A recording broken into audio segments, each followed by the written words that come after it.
আসসালামু আলাইকুম, কেমন আছো সবাই? আশা করি সবাই অনেক অনেক ভালো আছো। তো welcome to my new blog. তো সবাই কি করতেছো?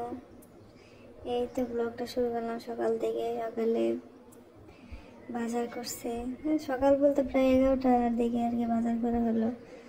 তো এখানে বাজার থেকে বিস্কিট আনলাম, টোস্ট বিস্কিট, ডিম, তারপর বেগুন, তারপরে এখানে আছে পটল, তারপরে আছে সরা,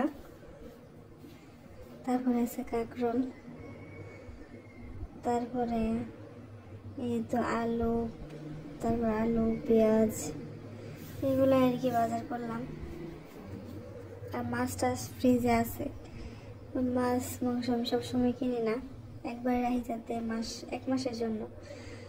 আর এদিকে তো দুপুরে রান্না বান্না কমপ্লিট, সব কিছু শেয়ার করতে পারলাম না আর কি।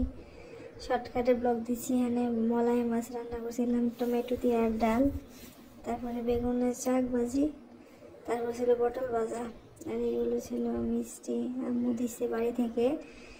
এই তো মিষ্টি দিছে, কাঁঠাল দিছে, তারপরে গাছের পেয়ারা দিছে,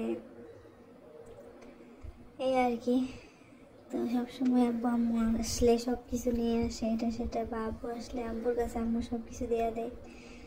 এই ছিল আমাদের গাছের কাঁঠাল, এই আর কি। আবার অবশ্য আমার কাছে এটি ফ্রিজে রাখলে ভালো লাগে, তাই আমি সবসময় আনলে বক্সে করে ফ্রিজে রাখি। প্রত্যেকদিন ঠান্ডা হলে নামায় নামায় খাই। আমার মতো কে কেমন করে অবশ্যই জানাবে। এই তো আমাদের গাছের পেয়ারা, যে কটা ফাঁকছে এই কটা দিয়ে দিছে আম্মু।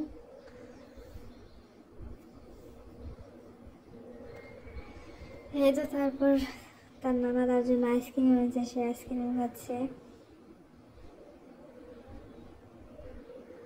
এই আর কি। তো সব খাওয়া দাওয়া শেষ, এবার দুই ভাই ঘুমাচ্ছে আলহামদুলিল্লাহ। একজন উপরে একজন নিচে।